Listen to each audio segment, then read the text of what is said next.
ಒಬ್ಬ ಸರಳ ಸಜ್ಜನ ರಾಜಕಾರಣಿ, ಜೆಂಟಲ್ಮನ್ ಇನ್ ಪೊಲಿಟಿಕ್ಸ್, ಅವರನ್ನು ನಾವು ಇವತ್ತು ಕಳ್ಕೊಂಡಿದ್ದೇವೆ. ರಾಜಕಾರಣದಲ್ಲಿ ಅಪವಾದ ರೀತಿಯಲ್ಲಿ ಅವರ ನಡೆನುಡಿ ಇತ್ತು.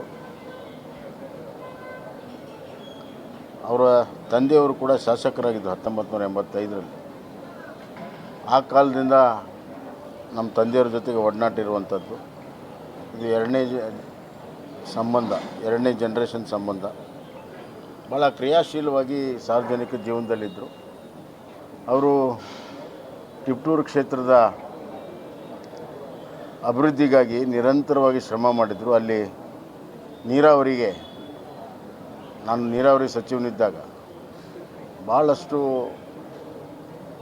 ಒಂದು ರೀತಿಯಲ್ಲಿ ಒತ್ತಡ ಹಾಕಿ ಅಲ್ಲಿ ಲಿಫ್ಟ್ ಇರಿಗೇಷನನ್ನು ಅವರು ಮಾಡಿಸ್ಕೊಂಡಿರುವಂಥದ್ದು ಇನ್ನೂ ಕೂಡ ನಂಗೆ ನೆನಪಿದೆ.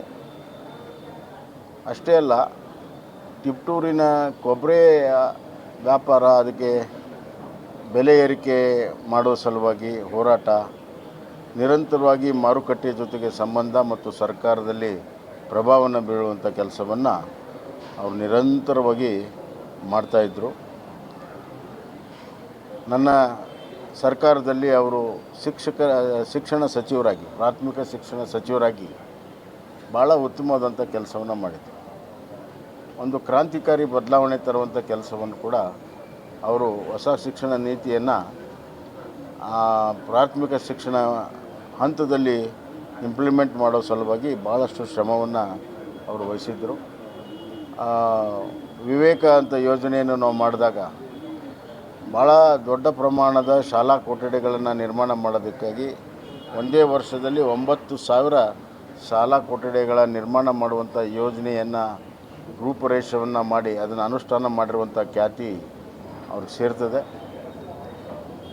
ನಾವು ಒಬ್ಬ ಗೆಳೆಯನನ್ನು, ಒಬ್ಬ ಆದರ್ಶ ಸಾರ್ವಜನಿಕ ಬದುಕಿನಲ್ಲಿರುವಂಥ ರಾಜಕಾರಣಿಯನ್ನು ಕಳ್ಕೊಂಡಿದೆ. ಭಾರತೀಯ ಜನತಾ ಪಕ್ಷಕ್ಕೂ ಹಾನಿಯಾಗಿದೆ, ರಾಜ್ಯಕ್ಕೂ ಹಾನಿಯಾಗಿದೆ, ನನಗೆ ವೈಯಕ್ತಿಕ ಕೂಡ ಭಾಳ ದೊಡ್ಡ ಹಾನಿಯಾಗಿದೆ. ಈ ದುಃಖವನ್ನು ಭರಿಸುವಂಥ ಶಕ್ತಿ ಅವರ ಕುಟುಂಬಕ್ಕೆ ಕೊಡಲಿ, ಅವರ ಆತ್ಮಕ್ಕೆ ಶಾಂತಿ ಕೊಡಲಿ ಅಂತ ಹೇಳಿ.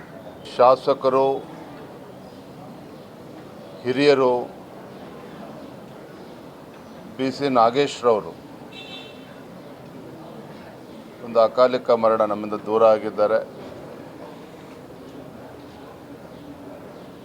ಭಗವಂತನಲ್ಲಿ ಪ್ರಾರ್ಥನೆ ಮಾಡ್ತಾನೆ ಆ ಆತ್ಮಕ್ಕೆ ಚಿರಶಾಂತಿಯನ್ನು ಮತ್ತು ಅವರ ಕುಟುಂಬಕ್ಕೆ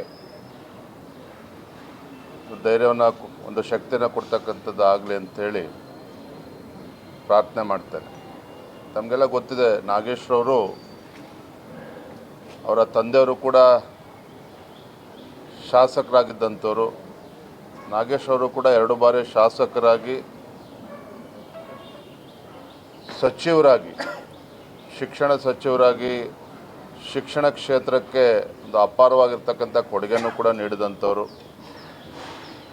ಭಾಳ ಮುಖ್ಯವಾಗಿ ಅಖಿಲ ಭಾರತೀಯ ವಿದ್ಯಾರ್ಥಿ ಪರಿಷತ್ನಲ್ಲೂ ಕೂಡ ಅವರ ಸೇವೆಯನ್ನು ಸಲ್ಲಿಸಿರ್ತಕ್ಕಂಥವ್ರು. ಒಂದೇ ಮಾತಿನಲ್ಲಿ ಹೇಳಬೇಕು ಅಂತ ಹೇಳಿದ್ರೆ, ಅಜಾತ ಶತ್ರು. ಎಲ್ಲರನ್ನೂ ಕೂಡ ಭಾಳ ಆತ್ಮೀಯತೆಯಿಂದ ಮಾತನಾಡಿಸುವಂಥದ್ದು, ಭಾಳ ಎಲ್ಲರ ಜೊತೆಲೂ ಕೂಡ ಒಂದು ಸ್ನೇಹ ಸ್ವಭಾವ ಉಳ್ಳಂಥವ್ರು. ಅವರ ಒಂದು ಅಗಲಿಕೆ ಭಾರತೀಯ ಜನತಾ ಪಾರ್ಟಿ ತುಂಬಲಾರದಂಥ ಒಂದು ನಷ್ಟ ಆಗಿದೆ. ಮತ್ತು ಭಾಳ ವಿಶೇಷ ಅಂದರೆ ಅವರ ಧರ್ಮಪತ್ನಿಯು ಕೂಡ ಸೇವಾ ಭಾರತಿಯಲ್ಲಿ ಸೇವೆಯನ್ನು ಸಲ್ಲಿಸ್ಕೊಂಡು ಬರ್ತಾ ಇದ್ದಾರೆ. ಅವರು ಕೂಡ ಅಂದರೆ ಇಡೀ ಕುಟುಂಬವೇ ಒಂದು ರೀತಿ ಸಮಾಜಕ್ಕೆ ಮುಡುಪಾಗಿಟ್ಟಿರ್ತಕ್ಕಂಥವ್ರು. ಅಂಥ ಒಬ್ಬ ಹಿರಿಯ ನಾಯಕರು ನಮ್ಮೊಂದಿಗೆ ಇಲ್ಲ ಇವತ್ತು. ಭಗವಂತನನ್ನು ಪ್ರಾರ್ಥನೆ ಮಾಡ್ತೇನೆ, ಆತ್ಮಕ್ಕೆ ಶಾಂತಿ ಸದ್ಗತಿ ಸಿಗಲಿ ಅಂತ ಈ ಸಂದರ್ಭ ಪ್ರಾರ್ಥನೆ ಮಾಡ್ತೇನೆ.